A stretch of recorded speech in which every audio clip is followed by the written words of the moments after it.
C'est connu, les Français adorent manger. Ils vouent un véritable culte à la nourriture. Et c'est d'autant plus vrai à l'approche des fêtes de fin d'année. Alors oui, les fêtes de fin d'année sont des moments privilégiés à passer en famille ou entre amis, mais toujours autour d'une bonne table.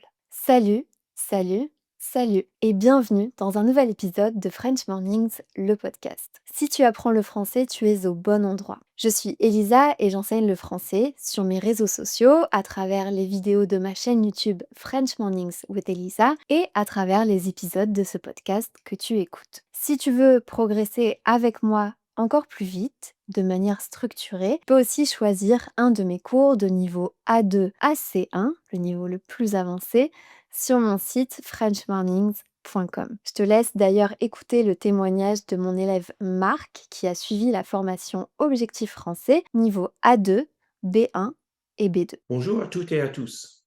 Je suis étudiant dans la formation Objectif français d'Elisa et j'aimerais partager mes expériences avec vous. D'abord, je me présente. Je m'appelle Marc.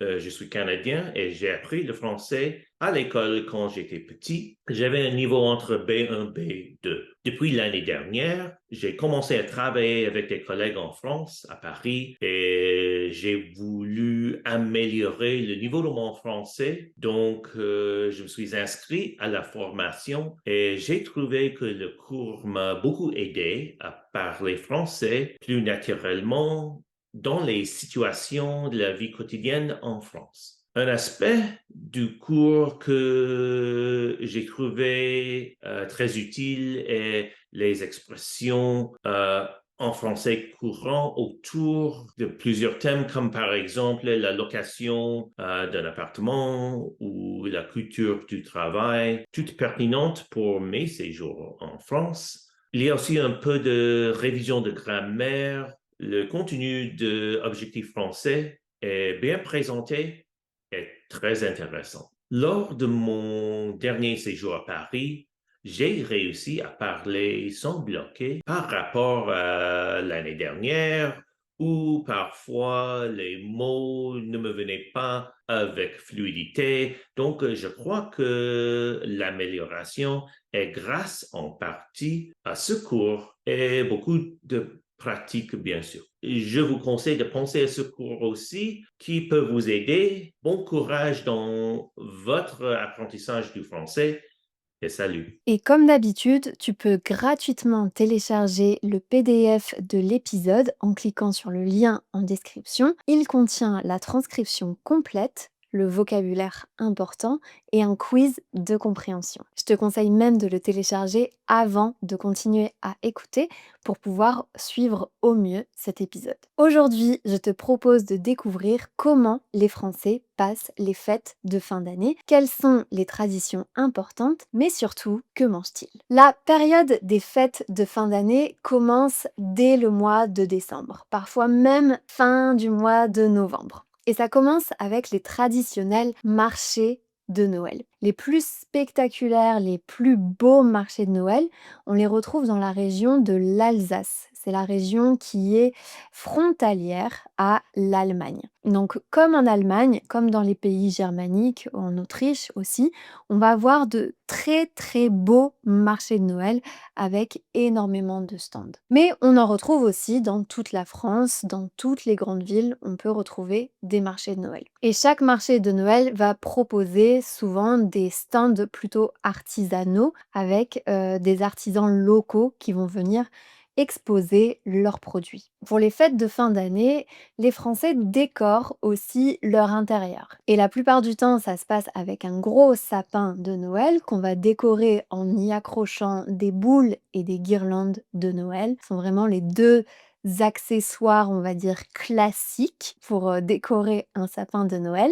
Mais les familles les plus religieuses vont aussi parfois installer une crèche de Noël. Et cette scène représente la naissance de l'enfant Jésus et souvent les rois mages qui viennent lui rendre visite pour la première fois. Donc on a dans cette représentation des petites figurines avec tous les personnages de cette scène, mais aussi des animaux, voilà, un âne, parce que ça se passe dans une grange, et aussi parfois encore plus de personnages. Dans le sud-est de la France, il y a une grosse tradition autour de ça. Les figurines qui sont créées pour les crèches, on appelle ça des santons. Et les santons, on les a vraiment déclinés sur toutes les possibilités. Donc on va avoir des quantités phénoménales de métiers différents avec des agriculteurs, des fermiers, le boucher du village, etc. Et on a vraiment sur les marchés de Noël en Provence des stands où on peut acheter énormément de santons pour décorer les crèches de Noël. Arrive ensuite la première date importante, celle du 24 décembre. Le 24 décembre, on appelle ça le réveillon de Noël. C'est la veille du 25 qui est le jour exact de Noël. Le 24, on appelle ça le réveillon. Le réveillon, ça évoque le fait qu'on va faire un dîner, qu'on va célébrer quelque chose. Contrairement au mot veille, qui signifie la soirée avant un jour, mais c'est un terme plus général, un peu plus neutre. Pendant ce réveillon de Noël, on va faire un gros repas, un repas vraiment très copieux, souvent même trop copieux, avec principalement de l'alcool, des choses assez grasses à manger, du chocolat, etc.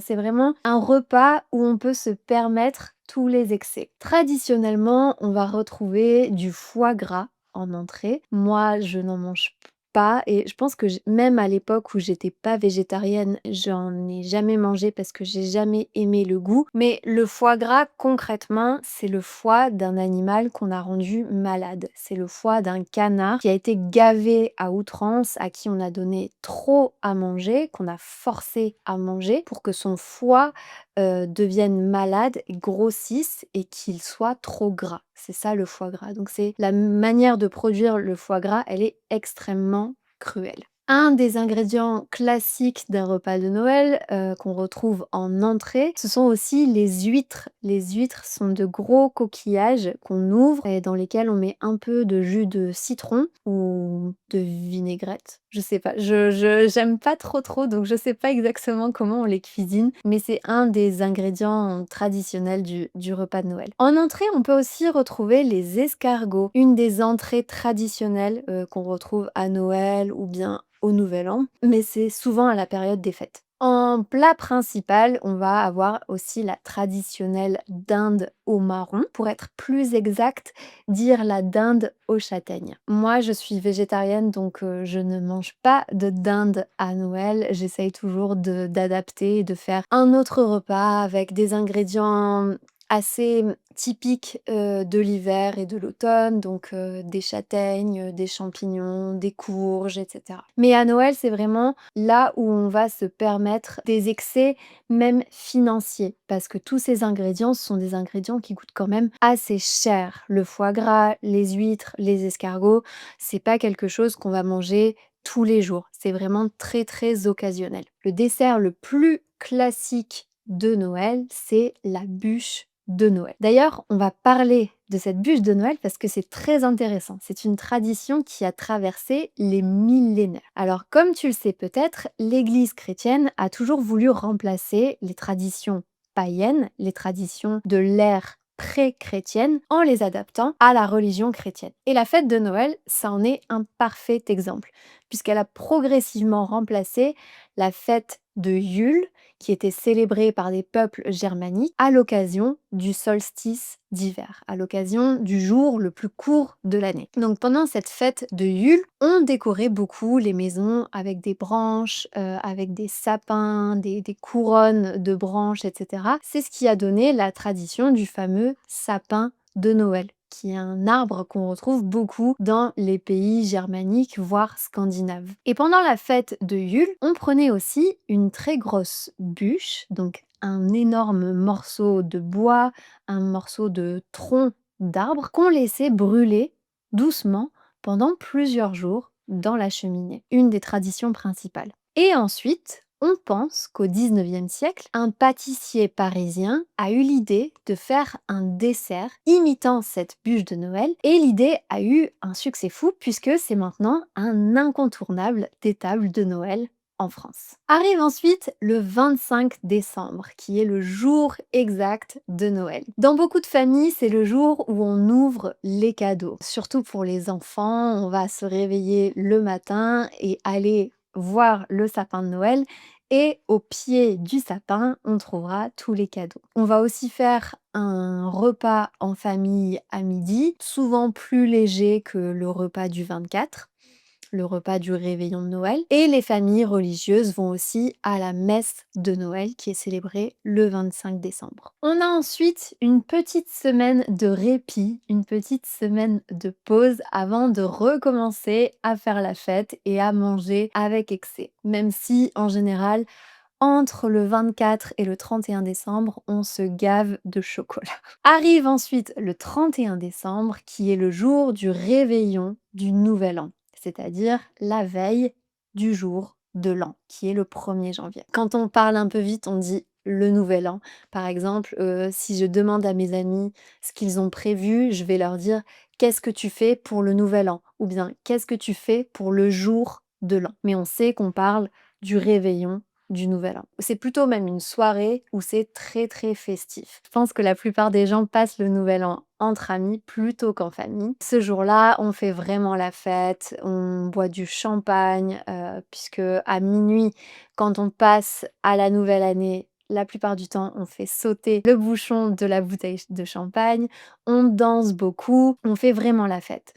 Et la tradition, c'est de faire un décompte. Donc, on va souvent compter de 10 à 0. Donc, 10, 9, 8, 7, 6, 5, 4, 3, 2, 1. Et ensuite, tout le monde crie bonne année. Et ensuite, on fait la bise. Donc, 2 bisous ou 3 selon la région où on est.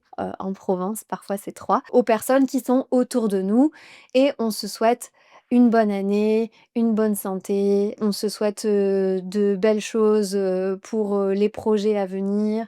C'est vraiment un moment, moi, qui m'émeut un petit peu à chaque fois. Je trouve que c'est quelque chose de beau de se souhaiter le meilleur pour, l'année à venir. À Paris, c'est ou dans les grandes villes, même en général, il y a toujours un feu d'artifice pour fêter le passage à la nouvelle année. Donc à Paris, il est souvent tiré depuis la tour Eiffel, je crois, et ensuite dans les autres villes, ça dépend. Donc ça, c'est vraiment toute la période des fêtes de fin d'année et elle continue encore un petit peu, cette, période un peu festive puisque pendant tout le mois de janvier, on peut se souhaiter encore une bonne année. Donc les personnes avec qui on n'a pas fêté le nouvel an, quand on va les croiser au mois de janvier, on peut leur souhaiter encore de belles choses pour, la nouvelle année. On peut aussi écrire dans les emails ou professionnels qu'on envoie un petit vœu de bonne année, pendant toute la période du mois de janvier jusqu'au 31 janvier, c'est possible. Donc tu sais maintenant tout sur comment les Français fêtent les fêtes de fin d'année, qu'est-ce qu'ils mangent exact aussi parce que c'est très, très important. C'est vraiment une période où on profite de ses amis, de sa famille et où on mange tout ce qui nous fait plaisir. Si tu as déjà passé les fêtes de fin d'année en France, n'hésite pas à me dire comment ça s'est passé. Est-ce qu'il y a des traditions qui t'ont peut-être surpris? S'il y a d'autres traditions intéressantes qui existent dans ton pays, écris-moi aussi en commentaire comment est-ce que tu fêtes les fêtes de fin d'année. Je t'invite à télécharger encore une fois le PDF si tu ne l'as pas fait pour pouvoir retravailler et mémoriser tout le vocabulaire qu'on a appris ensemble dans cet épisode et je te dis à très bientôt.